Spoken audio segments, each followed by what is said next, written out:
All right, let's go ahead and kick it off. So welcome everyone back to another event for Bytes and Insights.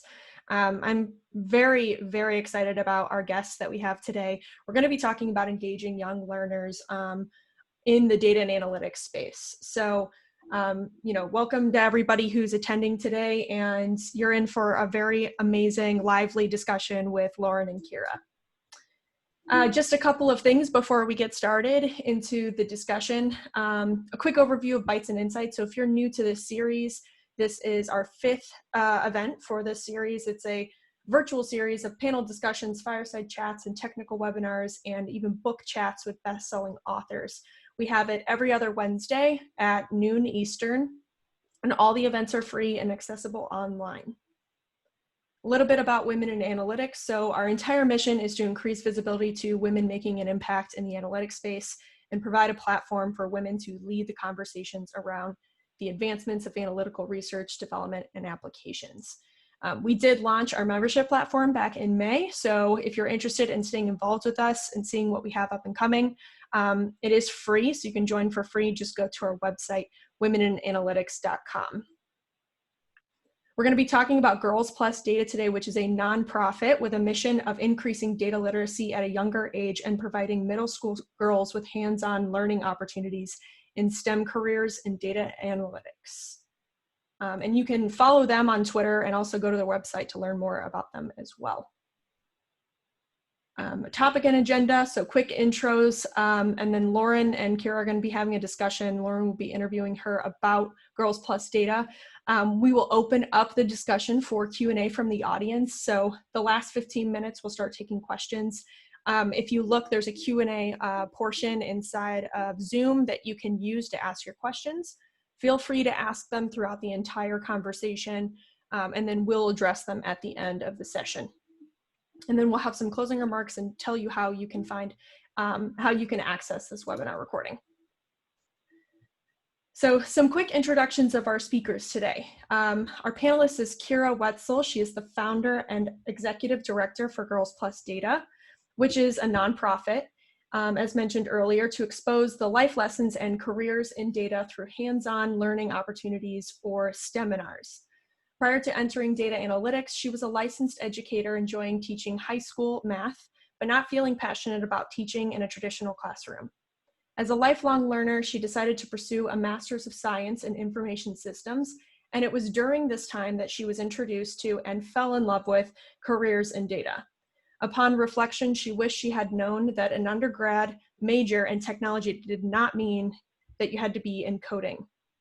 Since starting her career in data, it has become clear to her that a majority of people do not think of data as something that drives their daily lives, and filling that knowledge gap at a younger age will provide an understanding of how data is being used, create exposure to data careers, and eventually fill the talent pipeline with individuals that will shape an inclusive, information-driven world.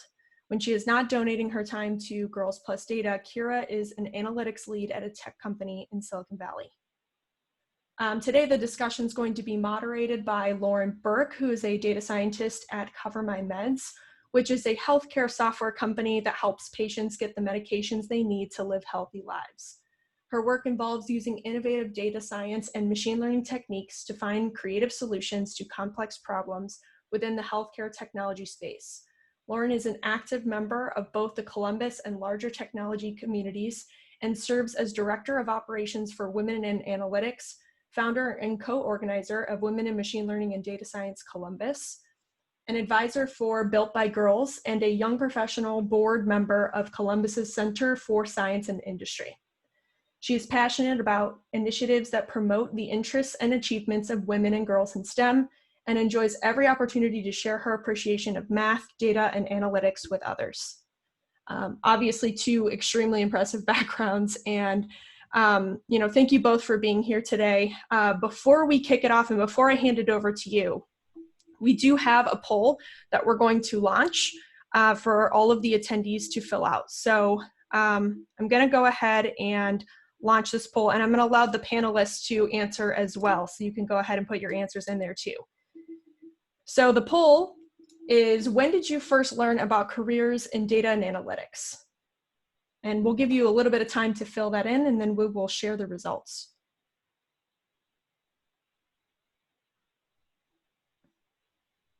It would even be interesting to see how this changes over time too, with all the new undergrad and graduate programs that have launched in the last 6 to 7 years. All right. One more second to get in last minute answers. All right, great.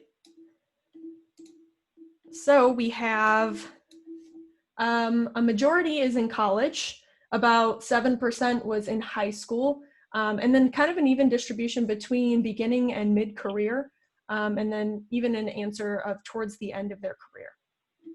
Awesome, thank you for that. And with that, I'm gonna go ahead and pass things over to Lauren and Kira. Thanks, Reagan. Hi, everyone, and thank you for being here, and also thank you, Kira, for being here. So just to start things off, Kira, can you tell us a little bit more about Girls Plus Data and the inspiration behind it?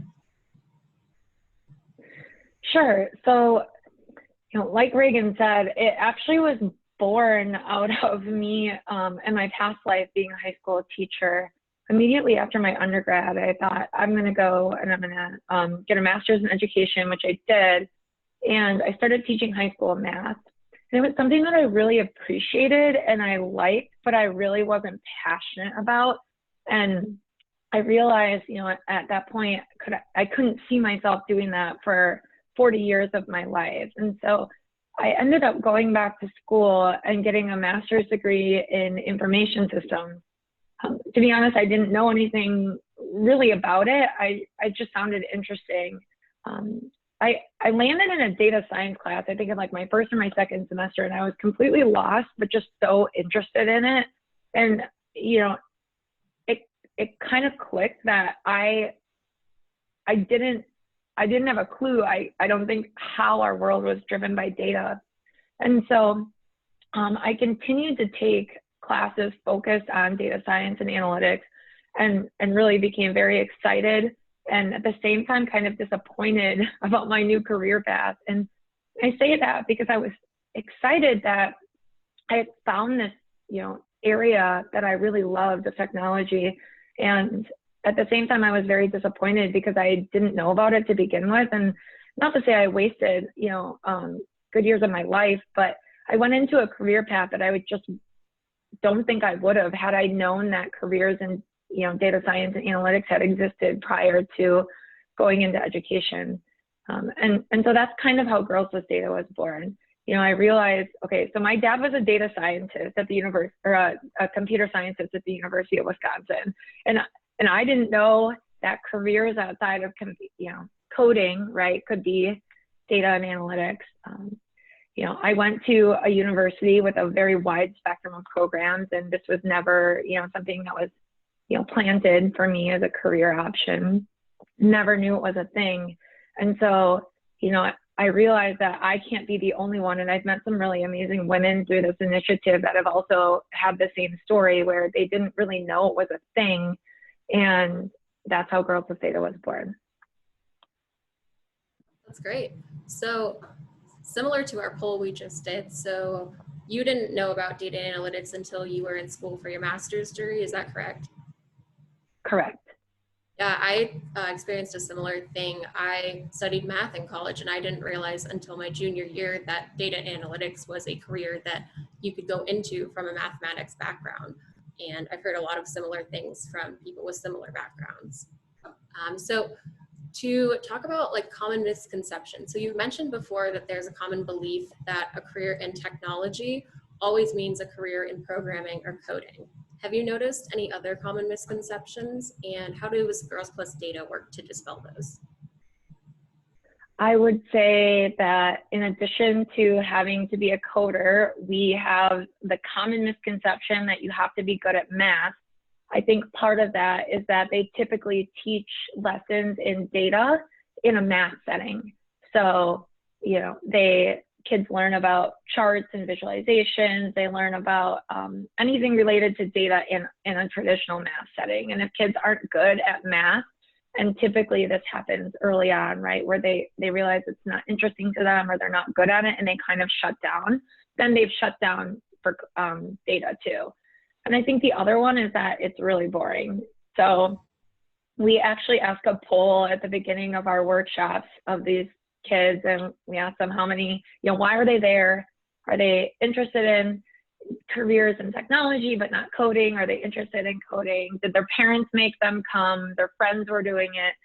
And we do get a significant number of kids that say, my parents made me come.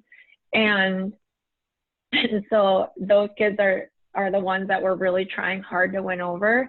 But I think when they walk in the door, they have this idea that it's going to be really boring. And so we try to teach them that analytics and data analytics is more about the intersection of like asking questions, approaching a problem creatively, and then we start out teaching them dashboarding using Tableau to solve these data problems. And usually it kind of hooks them because we're not focusing on coding in that first workshop. That's interesting. I really love the idea that you go about it and ask them if they were interested in it, because I think it's really important to know why they might not be interested in it. And so you can work about your strategy of showing them what they might find really interesting or exciting about it. So I'm really happy to hear that. That's a great approach. So talking a little bit more about the difference from coding, a lot of students, or more students now, are being introduced to the concept of coding at an earlier age. So while still maintaining that both are under the larger umbrella of technology, how do you differentiate data and analytics from coding to young learners? So in our intro workshop, we tell them we're not going to focus on coding at all, but that data analytics does sit within tech, but it's not only tech, right? So we use art and creativity to solve these problems. And in that intro workshop, we also teach them that data analytics is kind of this umbrella, and it's more of, we use a house analogy. And so we teach them that you have architects, builders, inspectors, designers. They all have their role in building a house, just like in data analytics. And so some of those roles have skills overlap, but you don't have to code. And so they tend to get very interested in the coding aspect down the road. But what we do is we explain to them that tech isn't about coding and STEM isn't about coding and robotics. And I think by using the house analogy there, that really clicks and resonates with them. Awesome. So why do you think it's important that students learn about data and are introduced to it at a young age? Yeah, so we know as we become more and more of a digital world, all of us are producing data at such a high volume. Our world is literally driven by data. And we understand this. And some of the kids that we teach understand this, but a lot of times they think of data in a very traditional sense. And we try to break them out of that. From a sheer safety perspective, it's important for them to understand where their data is going, where their information is going, and how it's being used. The more you know, right? And so we just ran a data privacy and ethics workshop, and we were really teaching fundamental concepts that were relatable to them. One of the things we focused on was, social engineering and also TikTok. And those are things that really are important to kids as they're approaching these teenage years where they have phones and they have personal devices and et cetera. That's interesting. Yeah, especially hearing about TikTok, were most students more surprised to learn about how their data was being used than they thought? Right. The idea of digital fingerprinting and social engineering, some of the kids knew about it, but others, we know that they were a little surprised that just putting some videos out there, could result in a pretty significant security breach of their information. For sure. So on that note, where we're thinking about teaching and introducing students to data at a young age, just so they can understand what their data means to them and how they might be able to use that data in a career down the road. How can teachers and parents encourage kids to learn about careers in data science and analytics in a fun way? You know, that's a really good question. So I think that this is pretty new to a lot of parents and teachers too. We get that from parents a lot, and especially teachers, where they reach out to us, people from, you know, both populations, and they say, we really don't know what you're doing, but we know it's different and we know it's important. And so I think, you know, reaching, when you know about its existence, you can reach out to people. And so a good example actually is I just had a teacher reach out to me about a student, and they were very, very interested in careers in computer science and potentially data science. And they asked me to connect with their student, and their student sent me an email with all these questions. They asked if they could chat on me. So even if you don't know about the career, you know that people do it. And I think just reaching out, you know, I know myself, I was super happy to answer their questions, and I'm trying to figure out a way for maybe the student to shadow me at work. All the women on my, you know, Girls with Data team, I know would be happy to do the same. So there's things you can do like that if you're not really sure how to teach it. But a really small, I think, kind of low bar, low hanging fruit is also to listen to podcasts that talk about technology in our daily lives. And so one example that I really love is by NPR, and it's called Note to Self. And it really breaks things down, like why your phone might be showing you ads in your Instagram feed about a product that you just had a conversation with your friend about at lunch, you know. And it doesn't necessarily teach you the technical intricacies of it, but what it does, and I think this is even more important for kids at that age, is it asks a lot of questions of the audience to get you thinking. And that's kind of what we do in our workshops too. We're not trying to make them technical experts, but we want them to think. You know, we want them to have that starting point for asking questions. For sure.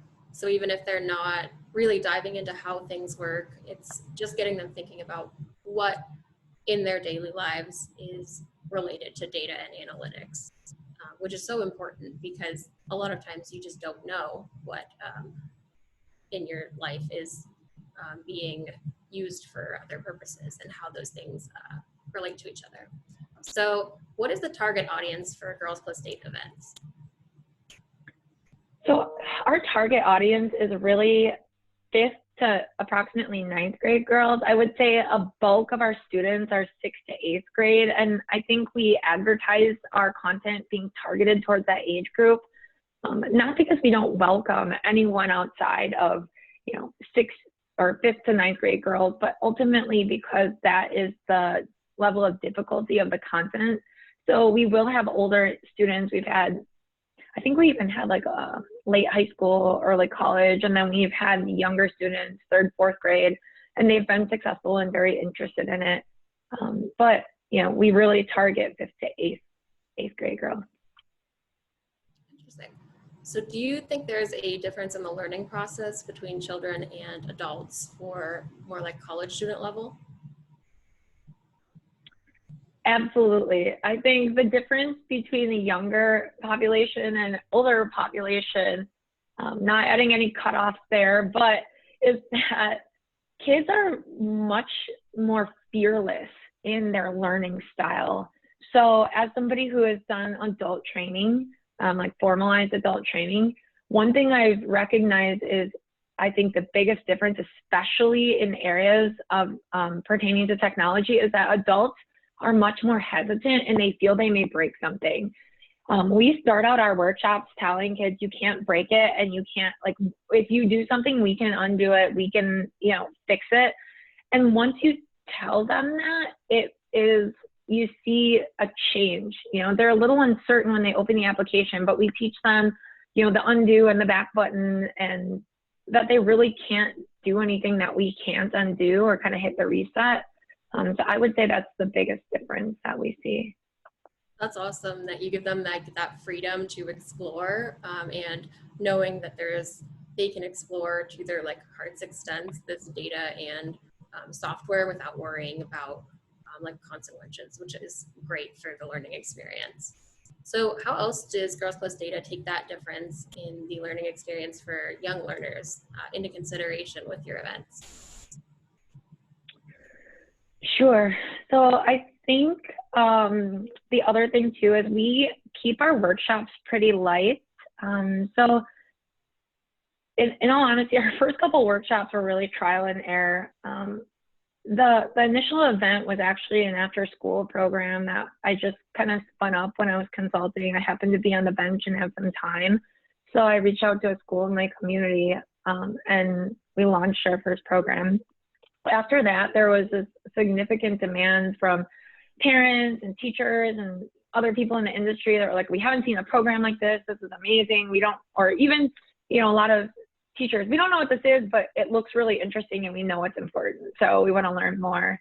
But ultimately the content, I think, was kind of trial and error. I mean, I have my education background, so I knew how to create more project-based learning, but we weren't sure what would really stick and land with the kids.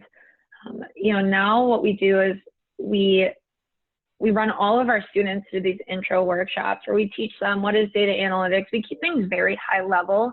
We're not trying to make technical experts. We're trying to get them interested and like spark that, you know, oh, what is this? To get them to keep going. If we get too far in the weeds in our content development, then we tend to lose them. You know, and I think that's probably been key to our success, is just flexibility and keeping it pretty light. Mm-hmm. So how do you go about introducing concepts like data analytics in a way that isn't overwhelming to people that haven't heard about it before? Yeah, I think, you know, for me personally, so we have a team that's dedicated to building content and curriculum. I think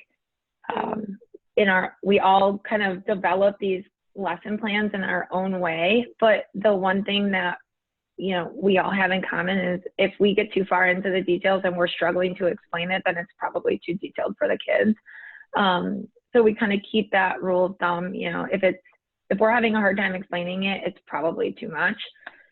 The other thing that we do is, so we actually run a post-program survey for our students. We ask them at the end, what are 2 questions that you still have about data analytics? And we use that as a feeder for, you know, temperature as far as how our workshops are received, but also as a way to see what are the kids more. Mm-hmm. If we're going to create other workshops, we want to do them in a way that answers these questions to keep their interest. For sure. So what kind of, are there a certain type of questions most students tend to ask at the end of that? I would say, even though we start out not focusing on coding, one of the questions that we see pretty frequently is, how does the data get there? And so that's where we start talking about the technical aspects of getting data to dashboard. Which is great because Becca, who is our director of event operations now, she and I launched this program last year, and she was teaching the kids from database to dashboard. So how does the data get there? They essentially created a very simple data model, loaded this data into a database, queried the data using some SQL statements, and then built a dashboard off of this data model. And so that was in direct response to, how does the data get there? Awesome. That's awesome. So how does your team, and the curriculum development team, create engaging content for a workshop?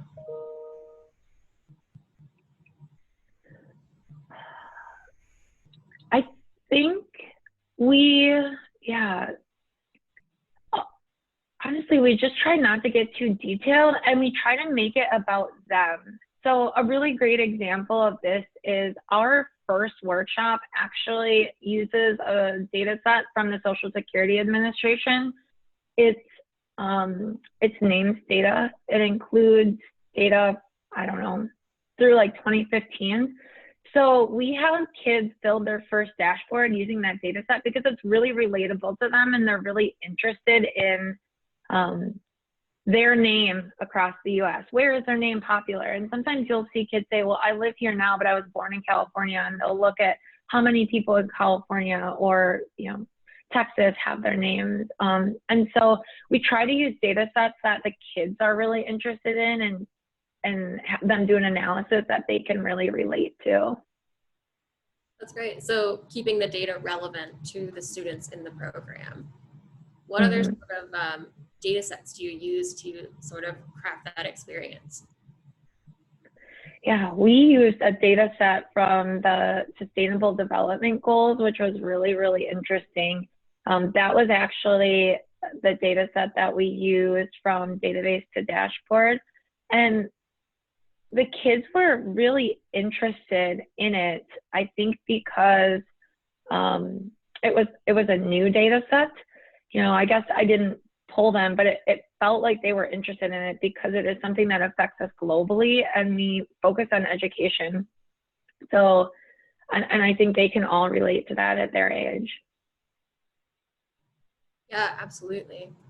So what skills do you aim to teach students? Are you focused on specific technologies like Tableau or broader concepts?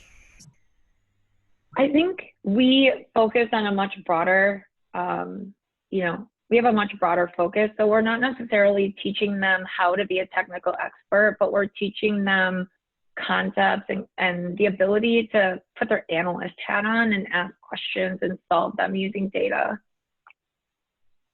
So speaking, to go a little bit further into that, what specific types of skills do you think are important for data literacy in young learners?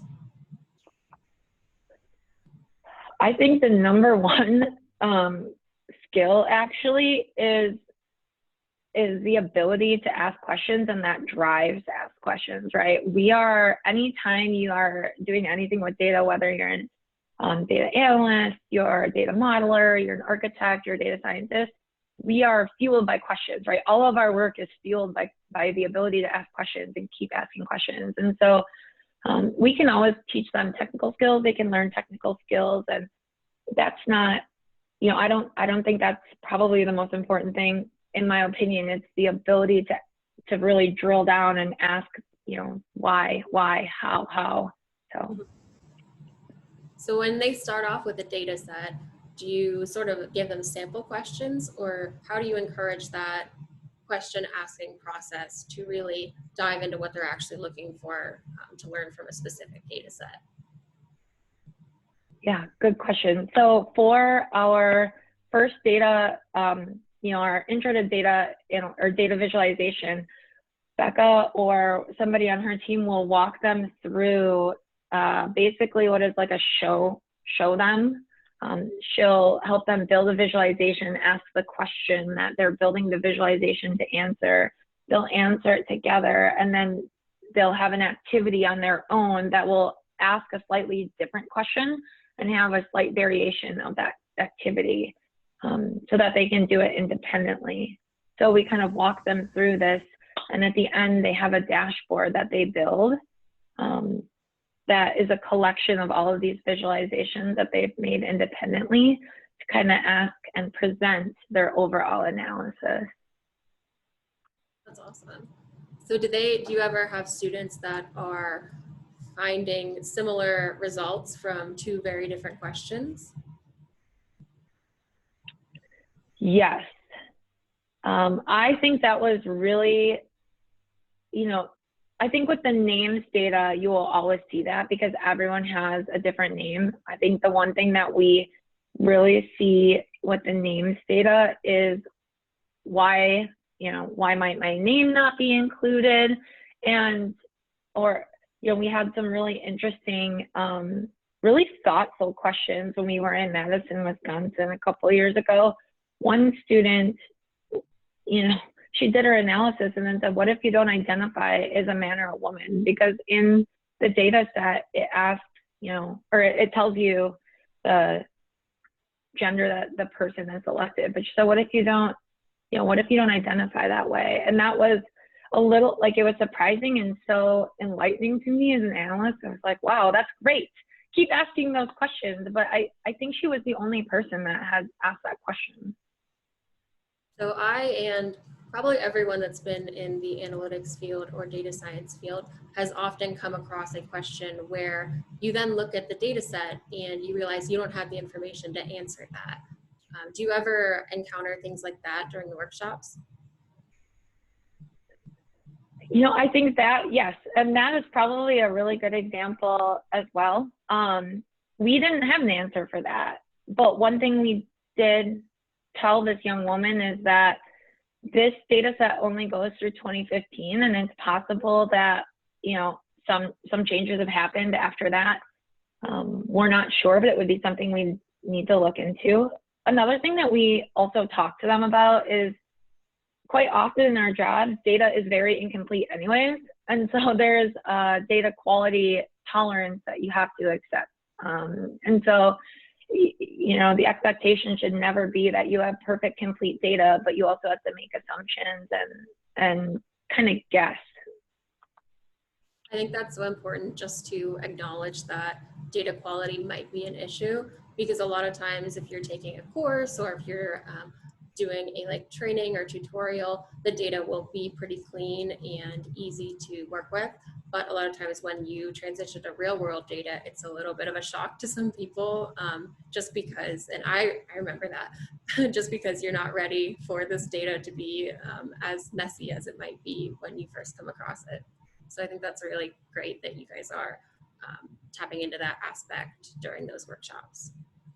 So we have a slide that Kira sent to us, and I'd like to bring that up while we talk about the metrics you use to gauge the effectiveness of your events. So Kira, if you'd just like to tell us a little bit more about how you sort of use these metrics to gauge the effectiveness and results of these workshops that you've had since 2018. Yeah, so we want our workshops to be fun. I think that the team that we have, we're pretty lighthearted, we're pretty silly. We work with a population of girls that is on, you know, they're really, they're entering that age where they might be too cool to be funny, but you could tell they still think we're pretty fun. So it's important to us that people don't feel like they're coming to school necessarily, and that this is really something that they're interested in and willing to come and participate in, which I know creates some selection bias, right? But for subsequent workshop surveys, but at the same time, you know, we want to know that the activities that we're doing are fun and they don't feel like homework or something that they wouldn't enjoy. So we asked them on a scale of 1 to 10, how much fun did you have, with 10 being the most fun that you could imagine this day being, right? And 1 being absolutely not, never coming back here. My parents made me come, I hate this, you know? And so we're at a 9 out of 10, which I think is pretty great. You know, the other 2 metrics that we really focus on are, would they attend a workshop again? And so 77% have said they would. We've noticed a little bit of a drop actually since moving to virtual, and it's really pretty small, but we are aware that there's definitely challenges with being virtual that, you know, we're working through just like everyone else, and how do we address this? But overall, I think 77% of these kids would come back. I think that's pretty good. And then the other really important one is that we are presenting the information and the content in a forum that leads them to want to learn more. And so kids that have answered the question, you know, how interested were you in learning about data careers before you came to this workshop, on a scale of 1 to 10, with 1 being not interested at all and 10 being, I was really interested to learn about this. And then the second, you know, question is, now that you've been through a workshop, how interested are you in learning more? And so we look at how many kids show a lift, and if they answered, you know, 10 out of 10 for both questions, then we consider that still wanting to learn more. So those are for us, those are our key metrics that kind of keep us in line with, you know, was this workshop the right thing? We used to get, it's kind of funny, we used to get penalized for providing the wrong snacks. And so our fun rating has gone up since we've asked the kids to not reflect their dissatisfaction in the snack choice in their survey. That's interesting. I see the pretty good sized food on the word cloud over on the other side. So Yeah, you can see food, snacks. Yeah. That's great though. That a 9 fun rating is pretty fun in my opinion, which is great because it's awesome for these girls to attend this sort of event and then have so much fun that they want to attend again, and they are interested in just the concepts of data analytics and kind of carry that with them throughout their life, that these are things that they enjoy doing and might want to study or might want to follow that career path. So moving on to our sort of current world right now. So teaching and learning in a sort of period where most people are having to do that online. So from what we've heard today, Girls Plus Data, you have historically focused on hands-on in-person type workshops and events. So how has your team adjusted to continue engaging students who are now limited to learning remotely? Yeah, that's a good question. It's something that we're still working through. So we used to do all in-person workshops. We loved those workshops. We loved seeing the girls. We loved seeing each other and having that fellowship, you know, when we're not like before and after our events. I think we, as a team of women who happen to be, and men who happen to be technologists, we're able to quickly pivot to provide some additional learning on topics that maybe wouldn't warrant a in-person workshop anyway. So an example would be career panels where they're a little bit shorter and the intent is different, or the privacy and ethics workshop where I don't know that we necessarily have had a half-day workshop for that, even if we could have. I'm really, really proud of the team for being able to essentially drum up these topics, say, you know, we wanted to talk about these things anyways, let's get them virtually, present them. And we had some really great turnouts. So I think that's one of the ways that we're continuing to serve these students, but also not jeopardize our hands-on workshops. I know that we're also in the process of actually launching hands-on. We've kind of worked through some of the kinks. We've got, we've got some infrastructure and some great partnerships. And so we're going to be launching hands-on workshops where we're doing our intro to data visualization, intro to predictive analytics, and then intermediate visualization as hands-on offerings coming this fall. Awesome. So your team pivoted pretty quickly to having a online, like virtual learning experience, which is awesome. So did you at the beginning find anything to be difficult with or missing from the online educational experience? The first one we had, there were so many people registered. I think it's really hard to please everyone. So you have, so you have these workshops and everybody is engages differently with virtual offerings. And so it's, I think that's hard, is how do we capture most of these students or most of our audience virtually when we aren't there with them to get those cues that you might normally see in person. So if you see a student struggling, you can kind of pick that up when you're with them, whether you realize they can't see the overhead because they're too far away, or they're maybe a little quieter. You can have one of your volunteers go sit with them personally. So we combated that by having smaller sessions, making sure that the number of students can largely fit into our gallery view so we can see them, inviting students to share their video or their audio, and then using breakout sessions to allow that smaller feel.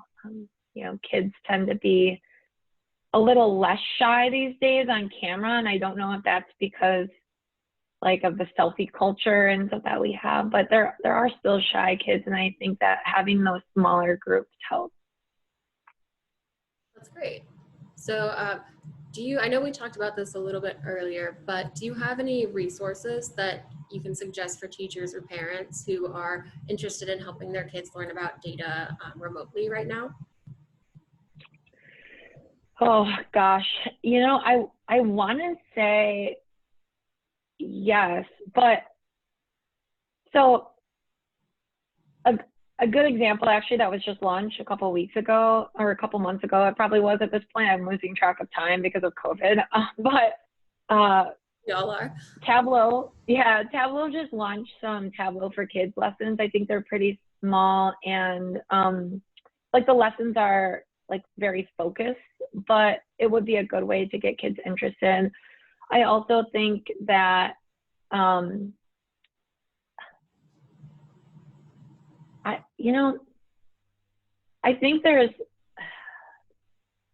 I think there's like other YouTube channels and tech teachers that are doing kind of like a remote learning, but I don't know how hands-on those are. So I'm hesitant, I guess they're good for informational purposes, but that could get pretty boring. So I would say, shorter YouTube video lessons, or, TED is a really good one. They break things down, watching TED speakers talk about the TED technology, tech talks. Again, podcasts, just short bits, I think are really helpful. If you're not doing hands-on, you're gonna lose the kids. That's why we keep our virtual offerings to less, like about an hour and a half max. I would also say that Girls Plus Data is probably a great resource for girls that are trying to learn, especially if teachers or parents want their younger girl students to learn about these concepts. So thinking more about Girls Plus Data and how to get involved in that. So how can people that are interested in helping with Girls Plus Data get involved? Yeah, so I think we are always looking for great volunteers. Our entire organization is volunteer driven, which honestly, I've never worked with such committed, dedicated people. Really feel fortunate to be working with these men and women every day who are all passionate, and they have their own story for why they're passionate. Some of them are, dads to daughters. Some of them work in data. Some of them are just, they're just very supportive of getting girls into tech careers. But check out our website. We have a volunteer section. Right now we're really looking for curriculum developers and instructors to help us with our virtual events and our project that's coming up, which we're launching sometime later this fall. It's going to be an e-learning portal where we're essentially offering learning paths for students that can't attend an event, obviously because of COVID, but also that wouldn't be able to attend an event anyways. As much as I hate to say it, COVID has really allowed us to move our 2021 roadmap into 2020. And so we're planning to launch that and looking for instructors and curriculum developers to help us. That's exciting. That's sad that COVID has affected it, but that's really exciting that Girls Plus Data now has this opportunity to bring this online portal with a wide variety of learning experience to a larger audience.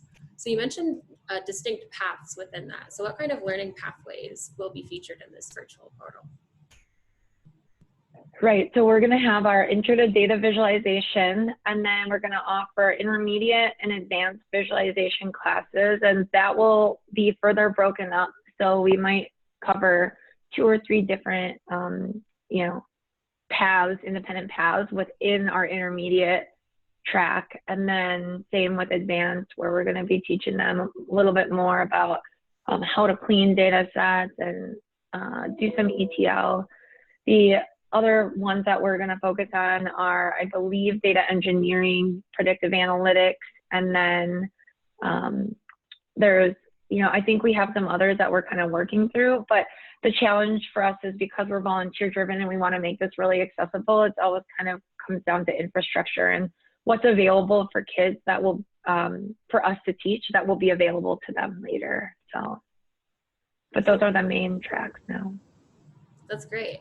So are there any other exciting projects or initiatives we should be on the lookout for from Girls Plus Data? I would say the learning portal is probably one of the biggest ones, but also we're launching our hands-on events. So we have partnerships with ThoughtSpot, and we're in the process of finalizing a partnership with another platform and vendor that will hopefully be announcing soon. And we'll be having online events, where hands-on events. We're always looking for volunteers to help us in Zoom rooms to work with the kids. Awesome. Well, thank you very much, Kira, for being here to chat with us today. Reagan, do we have any audience questions that we can answer? Yeah, of course. So there's a couple of questions here. The first is, Kira, have you ever considered teaching teachers this curriculum? Yeah, that's so obviously the program and the learning would scale more if we did train the trainer, teach the teacher. For me, so if I became somehow independently wealthy, I would definitely quit my job in tech and I would just do philanthropy, and I would probably just do train the trainer and teach the teacher. But one of the things that I explored very early on in the launch of Girls Plus Data is whether or not that would be feasible for me to take up full time. And I think, just to be very frank, as somebody who has worked in the school system, the number one challenge is going to be how will a school fund this in a way that I can also feed myself. And so, you know, I wish that schools didn't have to choose and they could offer these programs and they could pick up train the trainer programs for their teachers, but I just don't see that being an option for most schools. Obviously, there's schools out there that have more funding, but I think given budget constraints and everything that's happening in the world now, that becomes even less of a possibility. Yeah, that makes sense. There is this kind of larger question about scalability that I think is really interesting. And it sounds like you've been able to scale the organization over the years. What does that scalability look like? Is that kind of now a possibility with this new online portal, or, you know, what has been the structure of Girls Plus Data in scaling over the last couple of years?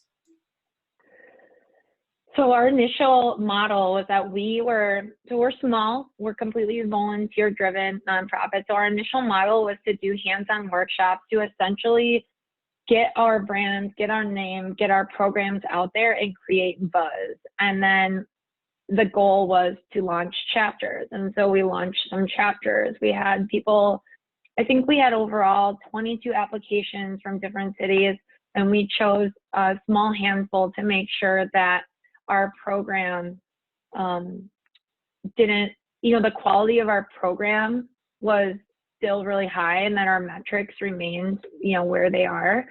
Because we want to make sure they're still fun and the kids are being taught in a way that makes them want to come back. And, in 2021, our goal was to launch online learning for kids that wouldn't have a chapter near them and for kids who wouldn't have events near them. And so I think from a scalability perspective, we've just been slowly working our way towards making it more broadly available while also trying to generate revenue and income to do so. And COVID actually helped us move the virtual learning into 2020. And so I think we'll probably be scaling quicker because it will be more accessible. Yeah, that makes sense.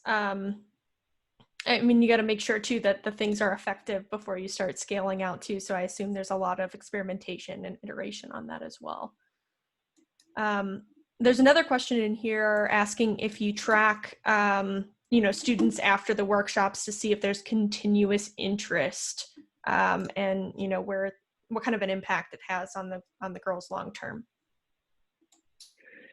So with regards to continuous interest, we have seen repeat kids at our workshops. And this is where, it was such a struggle for us because in some of these places when we were really just getting started, where we could host workshops was largely dependent on where we had support monetarily and also support from like a facilities perspective. And so I know Becca and I went to Cisco 2 years in a row, and we had a partnership with them. And the second year, there were kids there, one young woman in particular who actually was so miserable at the first event, but she had a great time. She came back the second year. Of course, she looked so much older, but I saw them, there were 3 or 4 of them sitting there, and I said, together, I said, you guys were here last year, right? And they're like, yes, and they had a great time. So we do see kids come back. We saw that a lot in Alexandria and Washington, D.C., repeat kids. And that's where we started to realize we either need to, launch the virtual offerings for kids and scale that way, or we need to pop up chapters. And that's where those 2 things landed on our roadmap. Do you see an influence in the teachers themselves or the instructors that they have on those girls? You know, if you've got women instructors, do you think that has an influence on them and their perception of the field? That is a good question. I do think that there probably is some influence. We don't measure that in any way, but it would be interesting to measure whether or not they felt that was a significant part of their experience. Yeah, that's a really good question. We have one last question that asks if you have any workshops for adults. We don't offer workshops for adults specifically. We have, so interestingly enough, when we first launched our program, and this was even before Becca, but I mean, this was so early, one of like the first few, we invited parents to come because they were so interested. And what we quickly realized was that there is a significant difference in the behavior of the students when their parents are present. So now we don't invite them anymore, but there were many interested parents there. Some parents had their own computers. Some parents took over their child's computer. They were very interested. So, maybe when we launch the online learning portal, adults can feel free to engage in that. You know, we don't discriminate against anybody. Anybody who wants to come to our workshops is welcome to come to our workshops. I just want to be clear about that. That's awesome. Yeah, it's kind of hard not to get interested in this topic, especially, if it's something you were curious about before. I know these types of workshops are probably very interesting to a broad spectrum of people, not just young girls. So I think what you're doing is absolutely amazing. Getting exposure to young girls is definitely going to help the pipeline. And so, thank you, Kira, for everything that you do, especially all the volunteer hours you've put into building this and providing these opportunities. And then thanks, Lauren, for leading the conversation. I know this is something you're super passionate about. Just to close it off, Kira, do you want to mention any other things about how to follow Girls Plus Data or how to stay in touch with you? Sure. Our website, girlsplusdata.org, is a good way to see what events we have coming up and see what volunteer opportunities we have. Again, right now, we're definitely looking for people that can help us with building out programs and instructing virtually for now. And then also on all social medias, on LinkedIn, Instagram, Facebook, and Twitter, it is at Girls Plus Data. So definitely follow us and see what's new. Well, thank you both for the lively conversation. Obviously, such a very, very important topic that we need to talk about when getting more women into this field. Before we close out today, I do want to just mention that we have another event coming up in 2 weeks, so on July 22nd, and you can register for that event now on Eventbrite. The event is a technical webinar. It is called I Built an R Model, Now What? Testing and Next Steps. So Dr. Katie Schaefer is going to be talking about what to do once you've finished building your R model, how to test it, how to prep it for production. So that should be a really great event as well. And if you're interested in this recording, we will be posting this recording on our YouTube channel and sending it out to everyone who has registered. So if you want to watch it again, feel free to do that. You'll get an email in about 3 to 5 days.